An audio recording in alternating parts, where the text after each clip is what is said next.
Welcome back, everybody, to the Success Partner Podcast. I am your host, Daya Naef.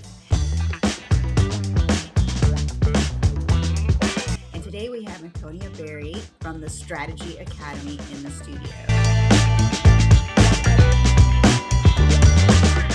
And I'm so excited because today we're going to hit on two very important topics for law firms: adding a income stream for existing law firms and how to start a law firm with a law firm blueprint. So Anthonia, just tell us about your programs, and I'm sure we're going to get a lot of value out of what you've got to share with us today.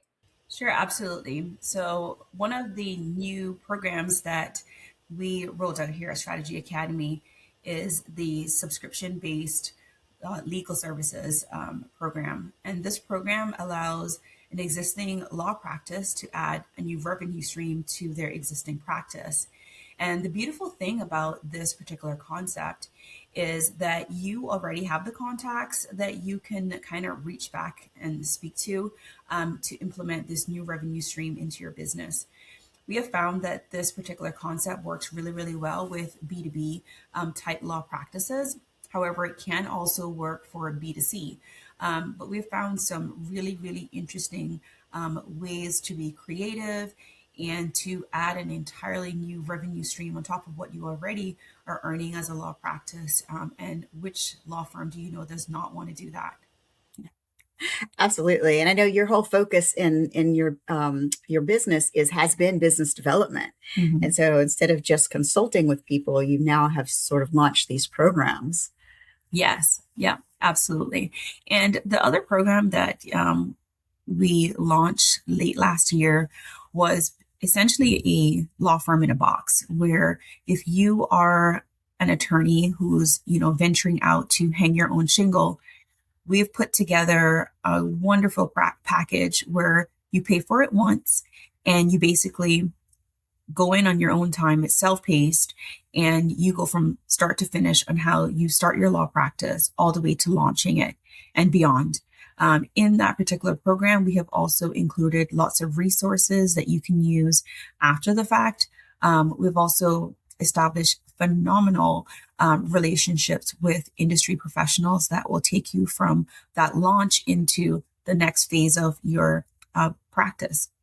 So with that particular program as well, that allows you to make one investment into your initial and startup of your law practice without having to do the trial and error. It's already proven and tested. As long as you work through the steps that are in there, you'll be perfectly fine. And it's so much of a heart and soul type program to us that we have attached a money back guarantee on that program, where if you have done all the steps and it doesn't work, we will refund the money to you that you invested. So we are so sure that the attorneys that are going to go through this program, and even for those who have gone through and seen success, we know that it's of quality over quantity. And we are also very, very happy to, of course, support any attorney that's wanting to get started in this, and perhaps they might have run into a snag of some sort. We will help you move along the process to getting to your launch date. That's awesome. Could you share a success story with either someone who went through that program or someone you've consulted with? Yes, absolutely. So one very recent one that was done was with an estate planning law practice. I was working with an individual that came from a big law firm and just wanted to hang her own shingle, wanted to go at her own pace. And she discovered the practice blueprint on LinkedIn through, the posting that I was doing on there for the program, made contact with me. And I said, hey, I can walk you through it. She was sold within 15 minutes of talking to her. She has since implemented the program from start to finish, launched her practice, and is seeing success because she's all set up. She didn't have to guess anything at all. She could just go straight to market because she didn't have to figure things out on her own. Everything's there for you. So that was a great success, and a quick one as well, because she was very adamant about launching by the start of the year. She met the goal and she's up and running and taking clients. We're now also going to be working with her on a second round of implementing this fixed cost, subscription based service offering in her practice so that she's able to reach back and, clients that she's served once, she can now serve them again and again, through the subscription based, program that we've set up too.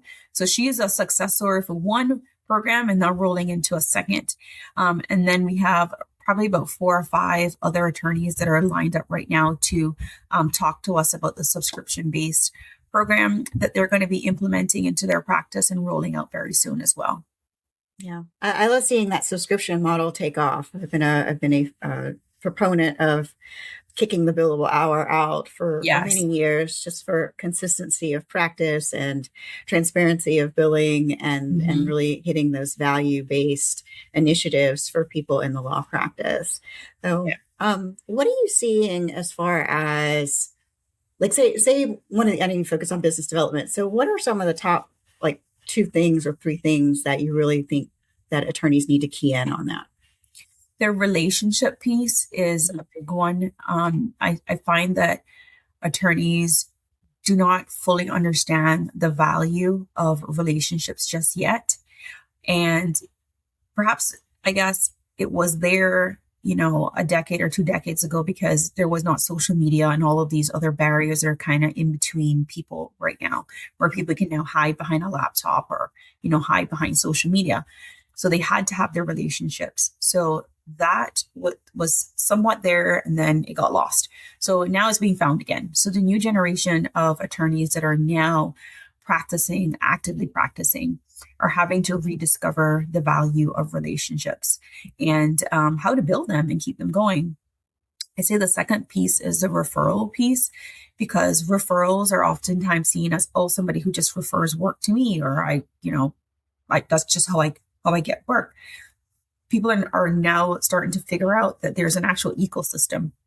So in addition to work that's referred to you, you also refer work out.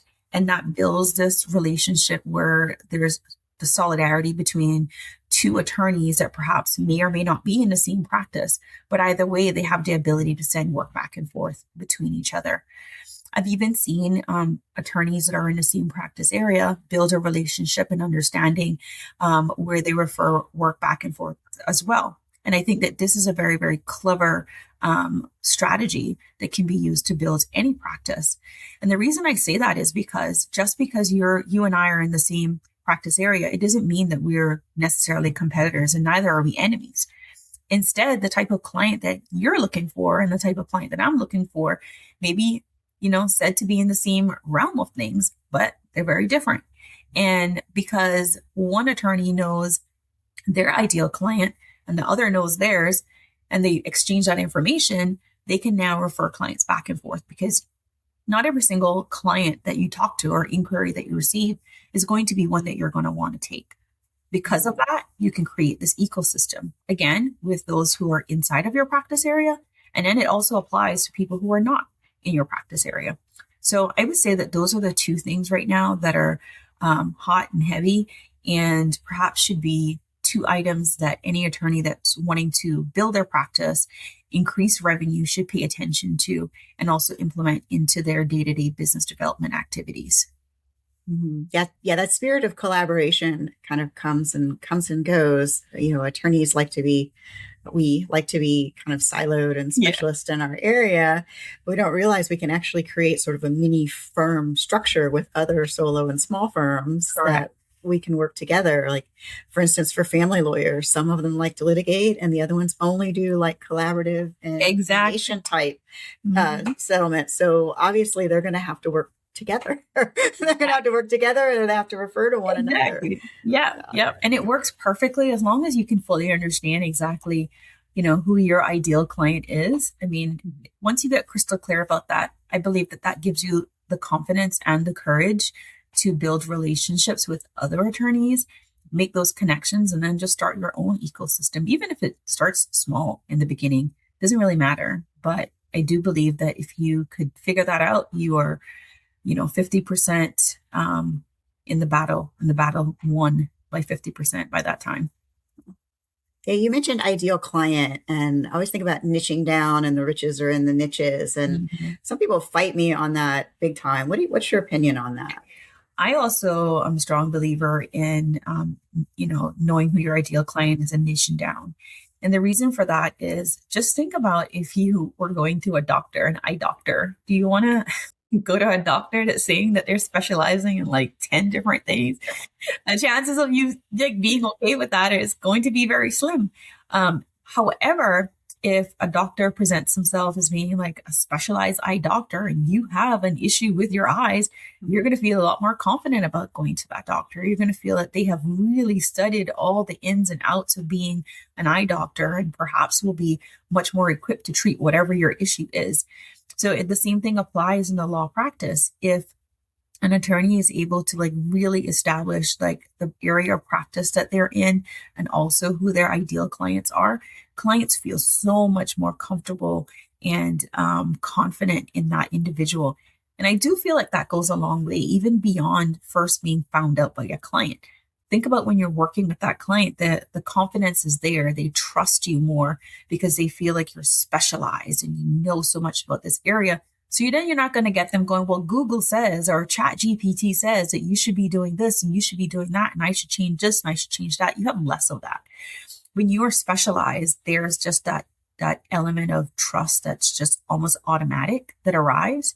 And I feel like the value in that is just like you can't even measure that. Yes, the authority factor. Yeah. You also mentioned social media, and I love how you put it, how there was relationship and then there was social media and now there's going to be relationship again. And it's ironic that they built those platforms thinking they would make us more connected and the converse actually happened. And then also with the rise of AI. So AI can be a good customer service tool, but then it also cannot replace the human factors. Yeah. What are you seeing? What are you seeing around that? So what I'm seeing is I saw some law practices go completely into the AI like boat. They were like, yes, I'm going to automate this and I'm going to AI this and I'm going to do all of these things. It sounded all great in the beginning and it felt like, hey, I'm going to be able to have all the stuff done by, a robot, so to speak, because that's the way that they were thinking in their minds. And they're not wrong for thinking that. However, we as humans love other human interaction. I don't believe that there's anything more frustrating than when you're trying to make a phone call to talk to a human and you just can't seem to reach one. That I feel is the quickest way for your clients to check out, to move on to another person, and to even perhaps terminate their relationship with you. Because that human interaction when you're dealing with something that's a legal problem is key. It's important. It carries weight.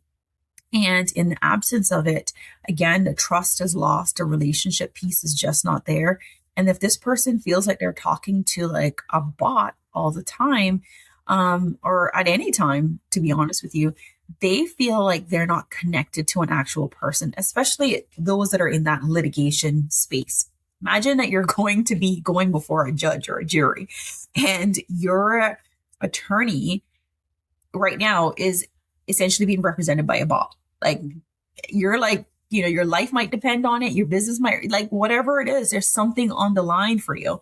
And I don't see like clients being okay with that. I mean, you might be able to do a short, bot chat in the beginning on your website that might direct, the right person to contact that person. Or if it's not urgent, they can, put in a submission, or if it's after hours or something like that. But for it to be like the person or the contact, I don't see that performing very well. And for the most part, I'm seeing lots of upset clients because of that. So it has to be a team. It has to be a team initiative. Yeah. When bringing AI teammates or bringing AI Yes.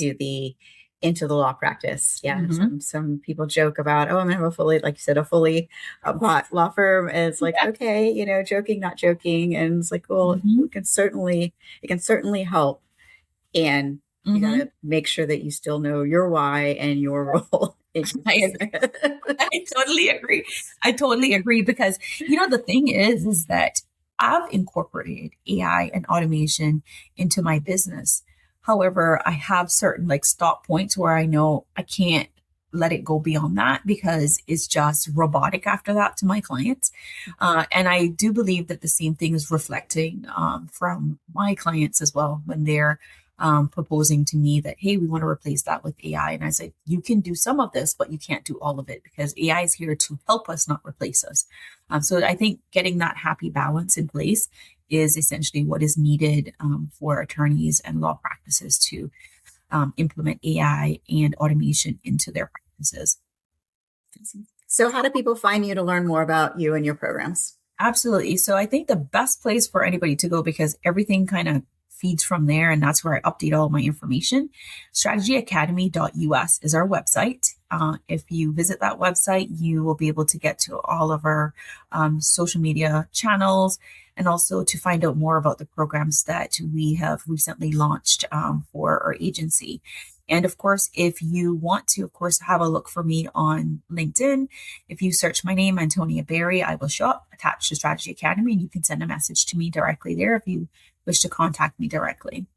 Wonderful. Thank you so much for coming on the show today. You've given us some great tips and some things to think about. Mm-hmm. And thank you again, listeners. This has been another episode of the Success Partner Podcast. I am your host, Daya Naef.